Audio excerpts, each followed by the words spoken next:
Después de un lunes de asueto, que se supone es el traslado del día de Juan Pablo Duarte, que fue el 26 de enero, en la fecha de nacimiento del patricio, pues sencillamente hemos pasado un lunes en donde no hay ningún tipo de celebración y que es un lunes de descanso más, luego de un fin de semana también.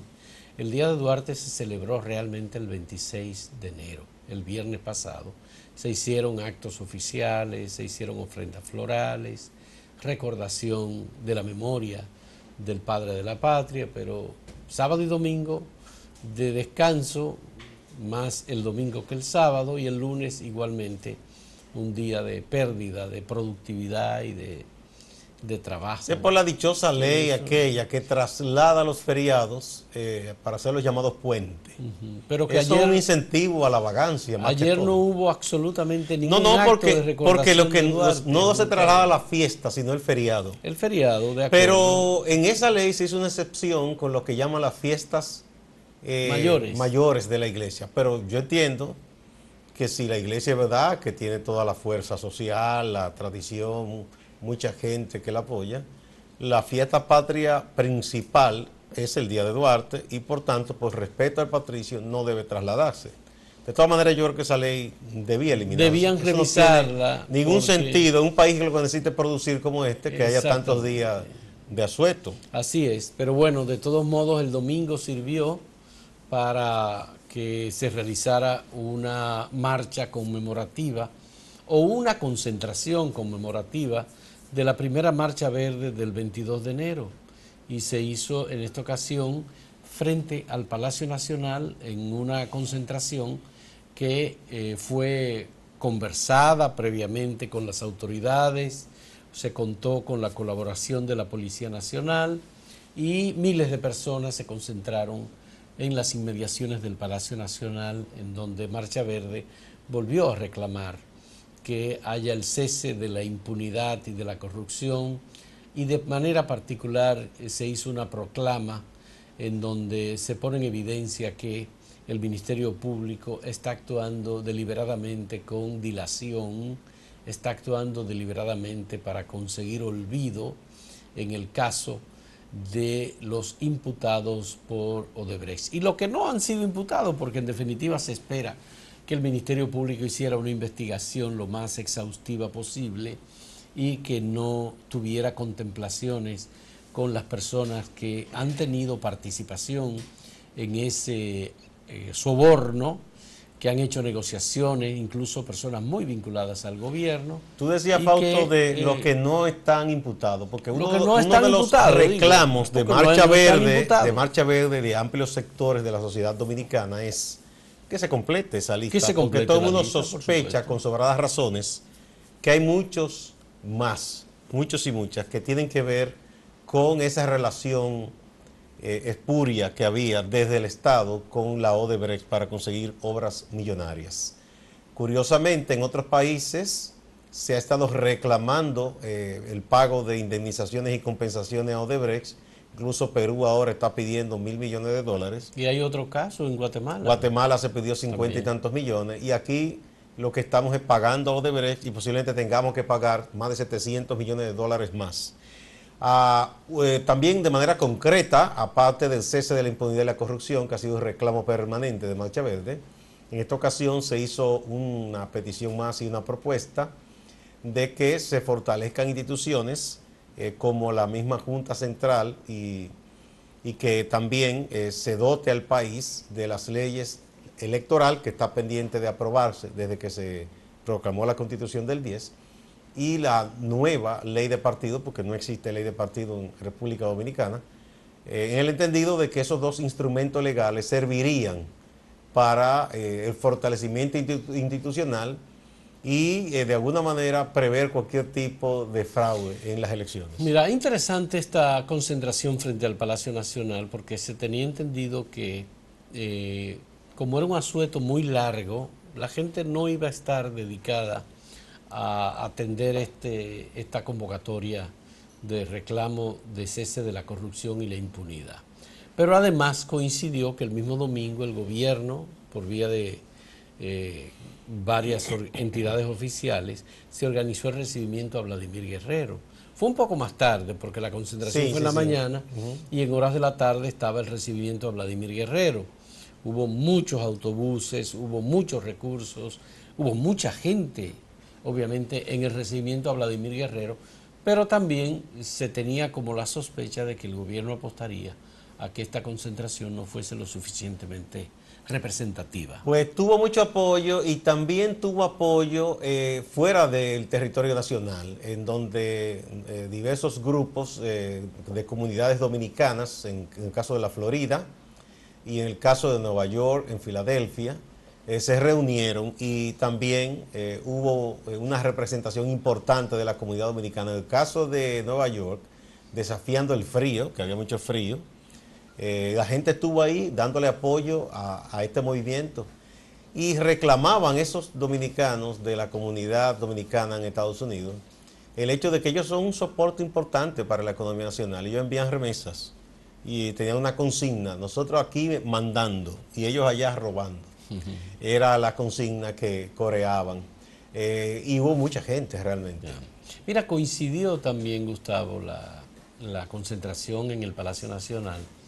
Primero que no había nadie en el Palacio Nacional, es decir, el Palacio Nacional estaba protegido por la seguridad, pero funcionarios públicos... El personal mínimo estaba ahí.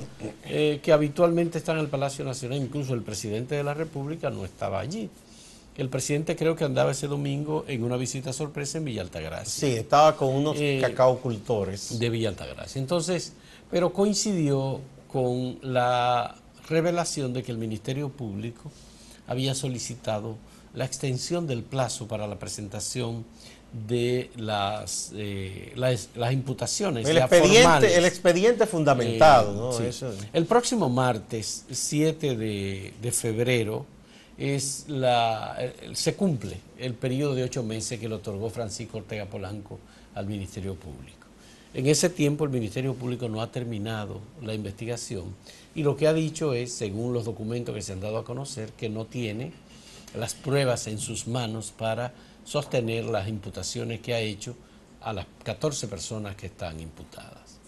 Eso, por supuesto, que llama la atención. Hay quienes han dicho que no es necesario que se les dé 4 meses más, pero además existe la sospecha de que el Ministerio Público parece que no está haciendo las diligencias adecuadas para ello. Bueno, de parte de los imputados, sus abogados han protestado porque entienden que ya no se le puede dar más largas a este asunto. Ellos están en esa espera, que imagino que es tortuosa para quien esté acusado, sobre todo si se tiene la certeza o se tiene la confianza que usted saldrá libre de un proceso así. Usted no quiere que eso se le dé mucha larga. Entonces, por otro lado, participación ciudadana como capítulo de Transparencia Internacional y un movimiento que aquí ha estado llevando la denuncia contra la corrupción hace muchos años, dice, bueno, bien, que tiene el argumento legal el Ministerio Público para solicitar este plazo, pero que lo que espera es que de verdad se fortalezca ese expediente, que se profundice la investigación, porque dice que si no se hacen las cosas bien, se le daría fuerza a la gente que ya es una porción importante de la población que tiene la percepción de que se estaría buscando proteger con impunidad a quienes habrían participado en esos actos de corrupción. Entonces, que se le haría un flaco servicio a la fe de la gente en la democracia, en las instituciones, en la justicia, en el Ministerio Público, y a la sociedad en general se le haría un gran daño, si es así. Advierte Participación Ciudadana en este documento. Así es. Bueno, otros países han hecho muchas cosas. En Ecuador destituyeron al vicepresidente, y está 6 preso. años de prisión. En Perú han hecho muchísimas cosas, en Panamá hicieron otras, en Colombia también, México, Guatemala, es decir, en todos estos países ha habido toma de decisiones de carácter judicial del Ministerio Público. La gran diferencia es que en algunos de esos lugares hay Ministerio Público independiente. Aquí, bueno, lamentablemente, no, y allá, tenemos un Ministerio Público. Allá Odebrecht ha tenido que pagar, aquí se le paga a Odebrecht. Bueno, hacemos una pausa.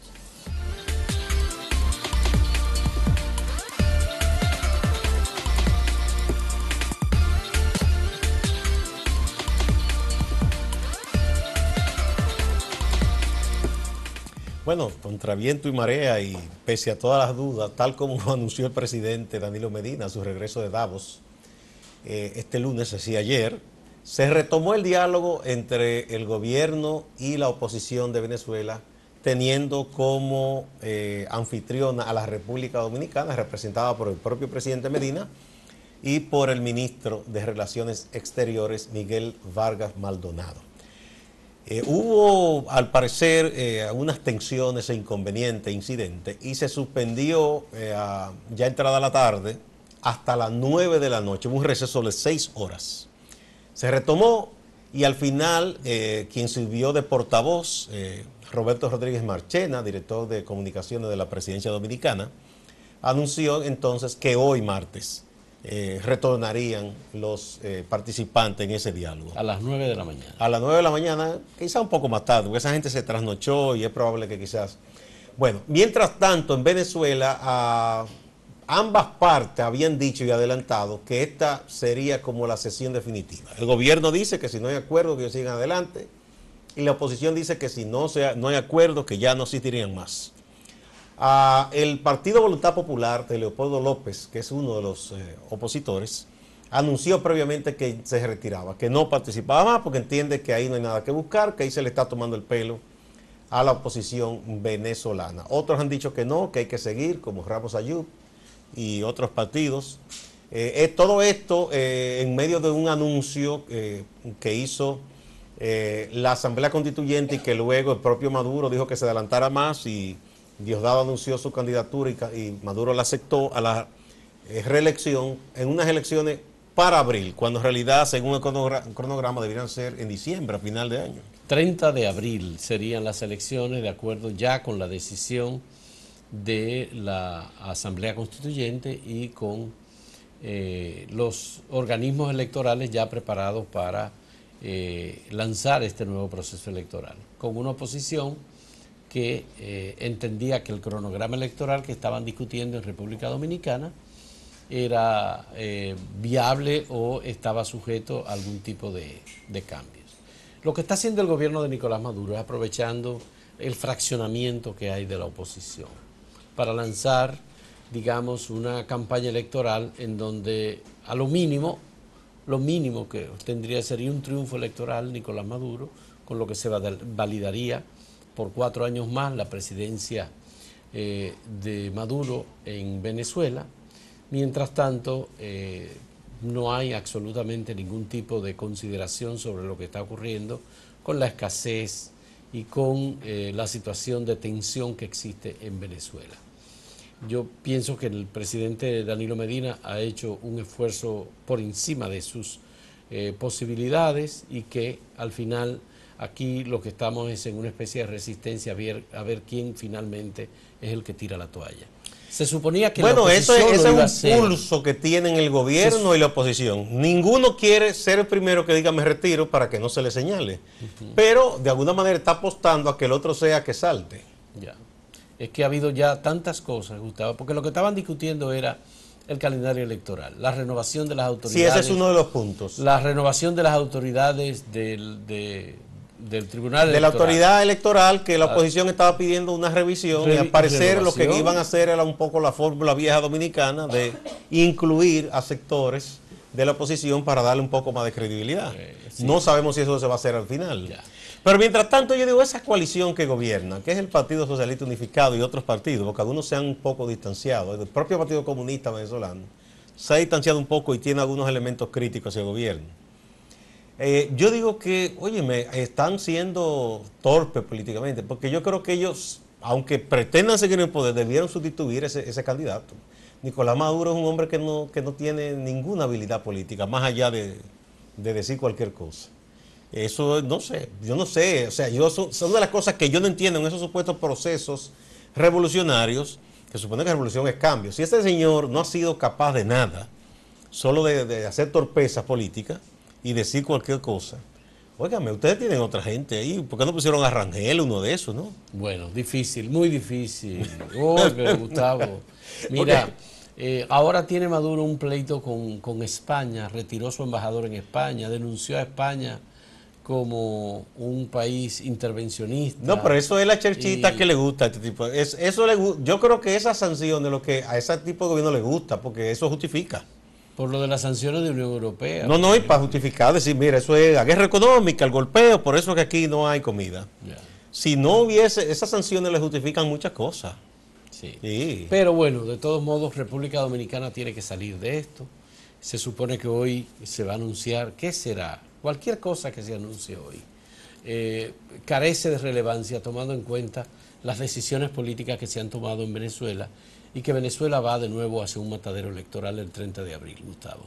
Yo no creo que haya posibilidad de cambiar el cronograma electoral que ya anunció la Asamblea Constituyente. Ahora, pase lo que pase en ese que, proceso electoral, Fausto, yo creo que ese régimen no aguanta mucho, porque es que la gente soporta lo peor hasta que ya se le impide prácticamente vivir. O sea, no es posible que un país como Venezuela, que era de los países con mejores niveles de vida en América Latina, esté viviendo de una cajita. Eso no es posible, eso no es revolución ni es nada. O sea, eso es totalmente contrario a lo que un gobierno que quiere cambiar una sociedad y hacerla más próspera debe hacer. Vietnam salió de una guerra de más de 30 años, con Francia, con ¿verdad? La misma, inclusive la invasión esa de Alemania y Japón a todos esos lugares. Y luego con Estados Unidos. Sin embargo, Vietnam hoy es un país próspero, le dicen el dragón rojo, y tiene excelentes relaciones comerciales con muchos países, y no renuncia a ser una sociedad socialista, pero han trabajado para que su gente haya elevado el nivel de vida. China es una potencia económica y la gente ha elevado notablemente su nivel de vida y tienen planes interesantísimos de llevar más de 300 millones más a tener el nivel de clase media con capacidad de consumo al nivel del primer mundo. Entonces, eso sí son revoluciones, pero no es o sea, eso es totalmente contrario al interés común de la gente. ¿Quién dijo que la gente quiere que le den una cajita de limosna? Bueno, en Venezuela lo que han estado es definitivamente reduciendo el escaso nivel de productividad, por ejemplo, agrícola que han tenido las granjas han sido incautadas, los negocios en general han sido incautados, las panaderías han sido incautadas. Y los que no han sido los centros incautados inversión dejan de extranjeros, producir punto, porque tú produces, si hay condiciones para tú producir, tú ganarte la vida, generar empleo, pagar impuestos al fisco, pero si tú te estás ahogando, tú dejas eso porque nadie es suicida, económicamente hablando, ¿no? Hemos vivido, por supuesto, hemos sido testigos del drama de un país que se ahoga, que se asfixia y que sus autoridades definitivamente no dan una señal de estar observando la muerte a que están llevando a Venezuela, definitivamente. Y por supuesto, estamos siendo testigos de la destrucción, de cómo se destruye un país, cómo se destruye la productividad de un país petrolero, el país de mayor riqueza económica en América Latina, como es Venezuela, es el que más petróleo tiene. Es uno de los países de mayor reserva petrolera en el mundo. Cómo la producción petrolera de Venezuela se ha ido cayendo definitivamente. Por suerte que las reservas que están ahí, ¿verdad? Porque eso, una vez que eso cambie, eso volverá de nuevo a producir riqueza para el pueblo de Venezuela. Bueno, hacemos una pausa.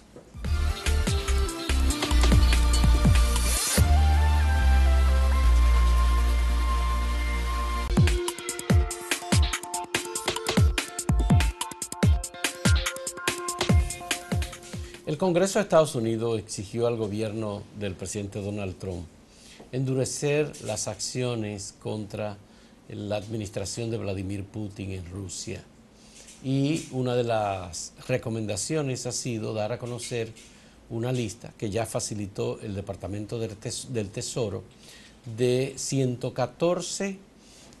86 importantes jerarcas o empresarios que se han enriquecido durante la administración de Vladimir Putin y 114 funcionarios gubernamentales que han acumulado mucho poder, han utilizado el poder para enriquecerse y que tienen posesiones por encima de los $1.000 millones.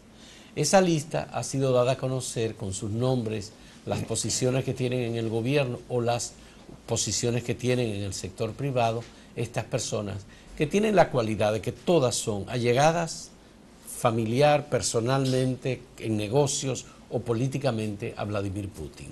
La lista se ha publicado y ha sido un endurecimiento. No implica sanciones económicas contra estas personas, pero sí lo que ha demostrado este tipo de legislación, que es lo que ellos están aplicando, es que son muy efectivas para sancionar a los países y evitar negocios. Eso es para aislar un poco a esa gente que no puede hacer negocios entre los. Ahora bien, esa lista les pueden cambiar el nombre y decir que esa es la lista de Trump o de Bush y es lo mismo.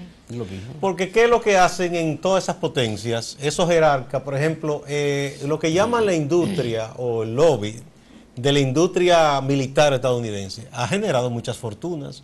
¿Y quiénes la generan? Personas allegadas a los presidentes. Por ejemplo, con eso que se dio con las invasiones a Afganistán y a Irak, muchos allegados a los Bush hicieron mucho dinero. Sí. Muchos allegados a la familia saudita, que es una familia muy amiga, sobre todo de las administraciones republicanas, y dicen incluso que esa embajada es más protegida que la Casa Blanca, y de hecho en el documental 9/11 de Michael Moore se muestra esto. Familia incluso de Bin Laden hicieron negocio con los Bush. Esa gente a todo le ha ido muy bien con esos negocios de la guerra de Estados Unidos. Entonces Putin lo que ha hecho es lo mismo. Pero tú sabes que hay... Estados Unidos no tiene moral para eso. De trasfondo está la cuestión de la investigación que está siguiendo el FBI y el fiscal especial Mueller para demostrar que Estados Unidos fue afectado por la intervención rusa en el proceso electoral. Pero eso le convino a Trump.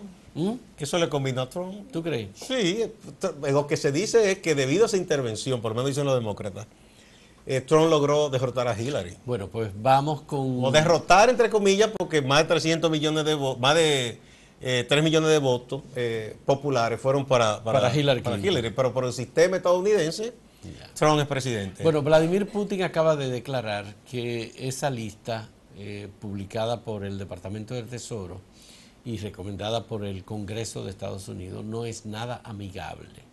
Ellos en Rusia están analizando el tipo de medidas que podrían Fue uno tomar. de los ministros, no fue él exactamente, Putin. Ellos están analizando todo, ¿verdad?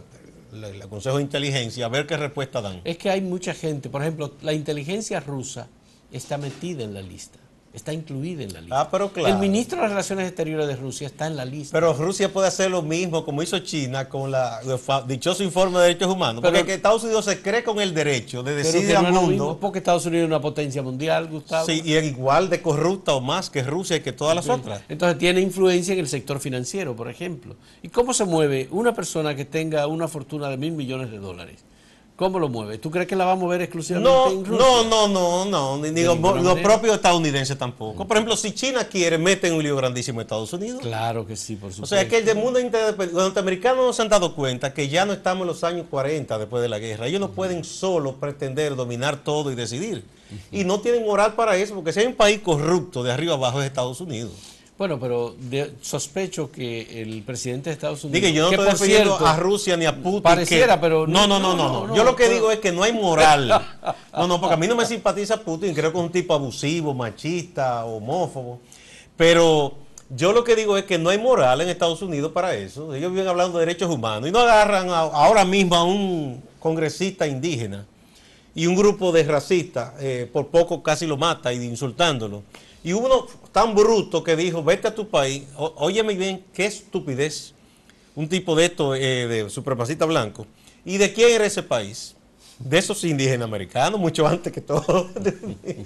Parece que se vio a los Simpsons y se le pegó lo de Homero Simpson. Bueno, pues mira, Gustavo, yo creo que hoy el presidente Donald Trump va a dar el discurso sobre el Estado de la Unión se llama así. Que es un discurso de resumen de su ejecutoria en su primer año de gobierno. Y por supuesto se entiende en este caso que el presidente de los Estados Unidos aborda temas de interés general para los norteamericanos y como Trump ha dicho es América para los americanos, es los americanos primero. Entonces todo está concentrado en esa idea. La economía parece que va marchando bien y se espera que Trump también responda a algunos aspectos vinculados con las dificultades que ha tenido su administración para echar adelante un gobierno que recientemente estuvo cerrado en la parte financiera. Él en algunas cosas ha administrativa. echado hacia atrás a regañadientes. Por ejemplo, la lista de 11 países que no le estaban dando visa y nada, eso se revisó y se eliminó. Ya. Primero estuvo con eso en otros piezos judiciales, pero ya se decidió que no.